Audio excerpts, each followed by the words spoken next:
Hi, Felicia. Hello? Hello. So I'm just going to very quickly introduce you, and then I will hand over to you. I'm just want to not frighten everyone that someone's just appeared on the board behind me. Okay. This is all part of the plan. This is all planned. It's good. Okay. So our next keynote speaker is the fantastic Felicia Prehn. She is the head of production at Nopia, which I believe is an independent games and animation studio, and she is also an outspoken advocate for accessibility. So I'll give you a couple seconds. I can see that people are filtering out to one of our other sessions. So I'll just, one moment. Sorry, Felicia, but within a sec. Okay. So in a couple of minutes now, Felicia is going to tell us about her personal story, about how she, an almost blind young woman, went from playing games to then going on to design, help develop them. I'll hand over to you right away, Felicia. Have fun. Okay, so I hope you can all hear me. Thank you for the. Sorry that I'm not there. My daughter just had surgery like 2 weeks ago, so I didn't want to start traveling down to London.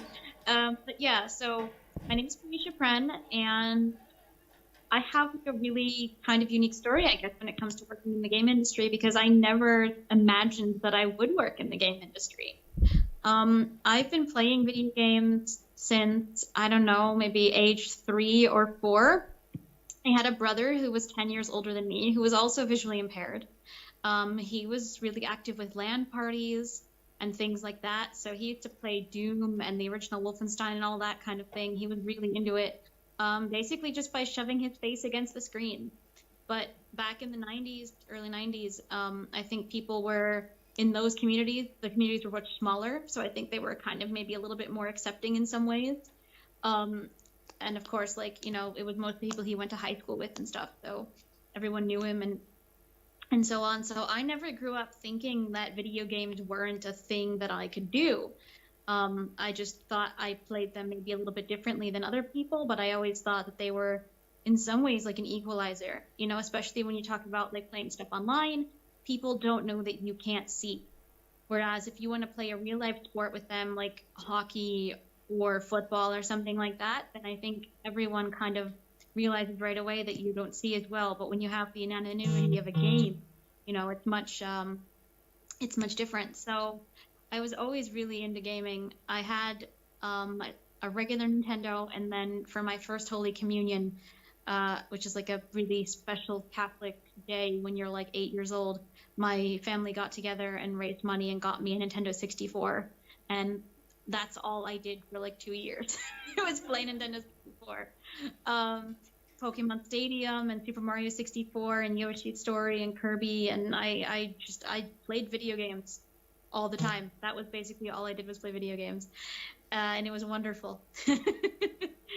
And then as I got older, I noticed that graphics and stuff started to change and get better. And as graphics got better, I sort of had more and more of an issue playing games. And I never knew that accessibility was even a word. You know, I never knew that there were other blind people who played games. I didn't really know many other blind people, and the ones I did know were really different from me and had really different stories from me, so we didn't really talk. And so I never imagined I would make games. I always just thought that video games were going to be a thing that I did for fun and kind of like a way that I would relax. So I started booking punk rock gigs. I found punk rock. I really got involved with like my local DIY scene. So I did a lot of gigs and I wrote zines, and I was that girl. But then when I moved to Finland, the concept of all ages shows does not exist here. The concept of like this DIY community, it doesn't really exist here, at least in the music scene. So I had to find something new to do, you know, and that was my job.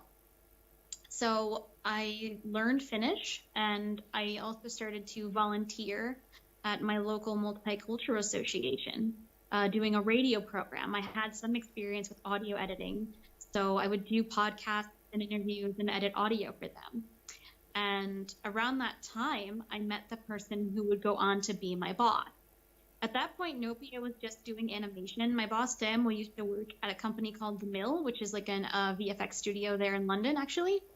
And when he left The Mill, He started his own business here in Finland, and he basically was supporting himself and one employee by just subcontracting stuff for the mill. There we go.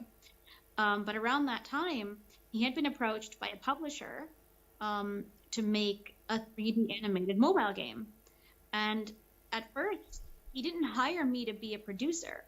He hired me to be a kind of like office worker who would handle kind of more of like the HR and management kind of thing, basically the really boring stuff that no one wants to do. He hired me to do that. And I was happy because I wanted a job and I liked the idea of working for an animation studio. I like cartoons. Who doesn't like cartoons? Basically, I only have Netflix now so I can watch cartoons. So I was really excited about that. And around that time, like I said, we started making the game. And at first I thought I wanted to work on the audio side. At first I was like, okay, I'm going to do the really boring office work. And then when I get the chance, I'm going to try to hang out in the studio. I did handle the voice acting for that game, and I did have some say in the audio for that game. I didn't have a lot of say in the game design, and it shows, I think, with the final result, which I'm not going to name specifically, but it's not accessible at all. So that whole time during that project, I kind of was like longing for more of a role and more responsibility in the project. And I said that to my boss, you know, I like doing the office work, but what I really want to do is get my hands actually on the product and influence in some way. So when we finished that, we applied for some money from the Finnish government to develop some other smaller projects that we never shipped.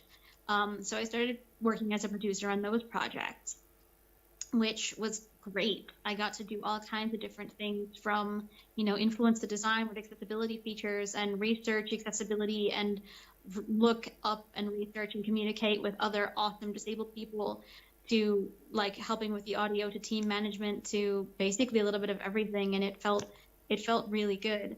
But then the big thing happened. And of course, like I wrote 2 series while I was there also before we started working on Oku's game. I wrote 2 series that are both on YouTube, Alvin from Earth and Finish Facts Fast, called The Cloudberry, which I think I was too early with Finish Facts Fast because the joke is that everything is a lie and everything's totally made up. That was pre-Trump. So now in a post-truth world, I think none of that really matters anymore. But anyway, back in December, my sort of side life outside of the game industry, as I said before, is music. But in Finland, it's not punk rock, it's actually Eurodance, which is totally different from punk rock.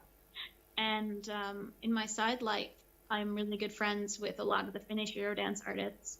And I was having a chat with my friend Oku, who has a radio show here called Retro Perjantai, which is one of the biggest radio shows in Finland, about actually how we could get him to win the national radio contest. There's a radio contest every year called Radio Gala, and I really wanted that he would win the DJ of the year. So I was like, how can we get you to win DJ of the year? What if we made you a mobile game?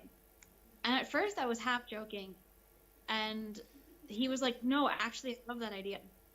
And I was like, oh, okay. So I went to my boss and I was like, okay, I kind of drunkenly joked about this idea, but Oak was really into it. So he was like, okay, I'll give you resources and you guys come up with something. So me, Everti, who did the code, Ville, who did the art, and then Marato, who supervised the art, the 4 of us sat down, and over the past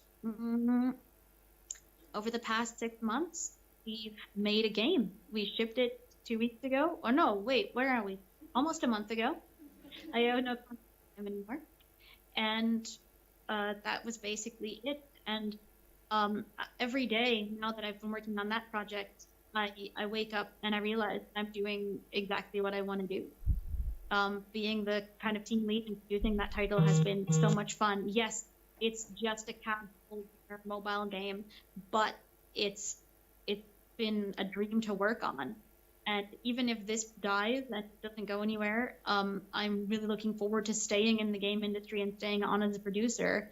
It's never been something where my vision has impacted at all, actually.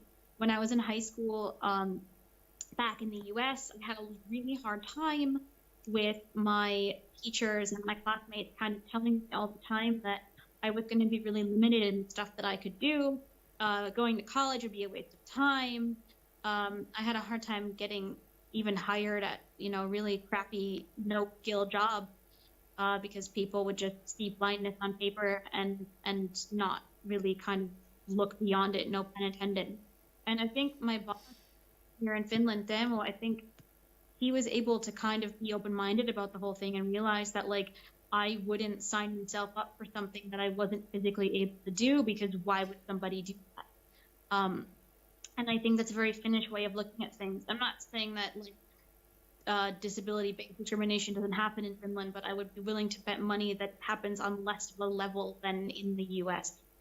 And I think especially in the Finnish game industry, people are much more willing to be a little bit open-minded about things compared to other countries. And that makes me really happy and really grateful. So that's sort of my history. And if anyone has any questions, I'd be happy to answer them. I can kind of hear you over there, so. Anybody here? We have a microphone. Should we? Yeah. Hi. It sounded really hard to get your first producer role. It sounded like you really worked for it. How did it feel when your game didn't ship?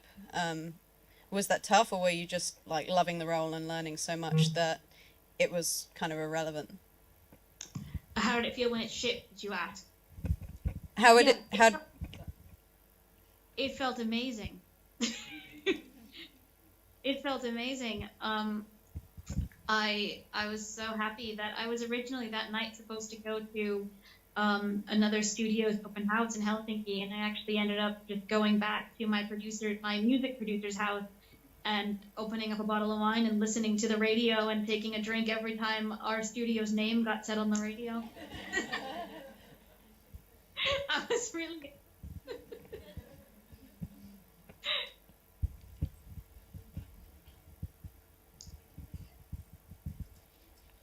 Anyone else have any questions? Hi, thanks for talking to us today.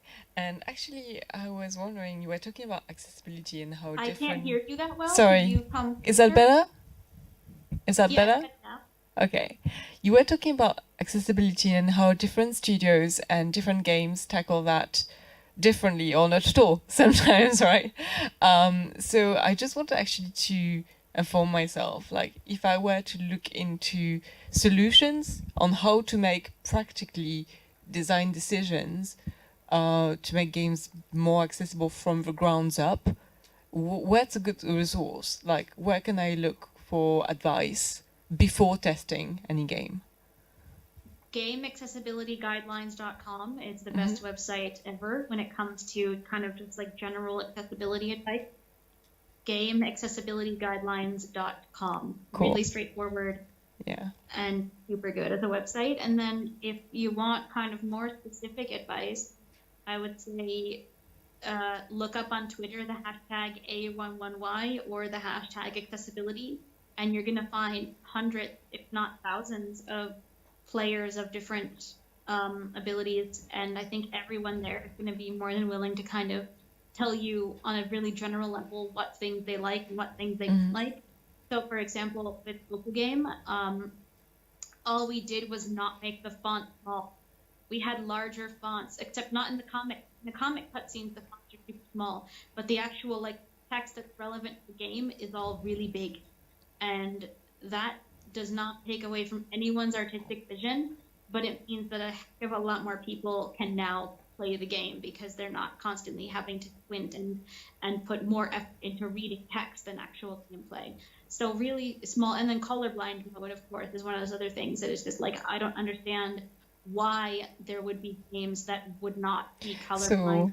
So, funny enough, I was talking to a design team the other day, and I'm not in the design team, I was just playtesting some of their prototypes, but noticing that yes, there was one action that needed to be done, and for sure, colorblind people I noticed like would not have picked that up, and they were just completely unaware of how. And then they just asked back, but how do you like make things okay for colorblind people. They literally had no clue.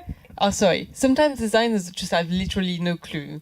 So apart from very general advice, they need kind of practical tips. And I think the Twitter hashtag that you gave is really good because practical tips will be there. If there was something else that was, I think, aimed at level designers or artists in particular, would have been great. But already those two are good. Thank you. Yeah.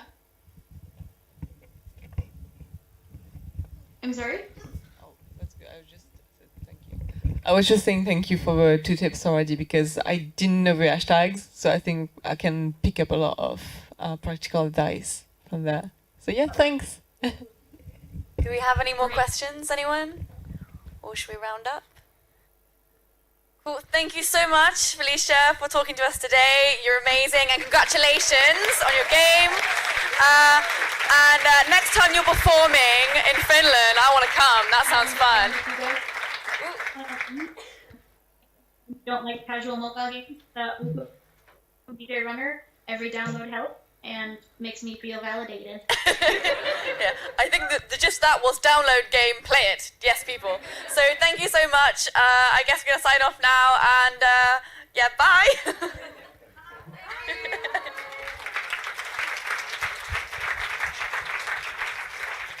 No, I'm meant to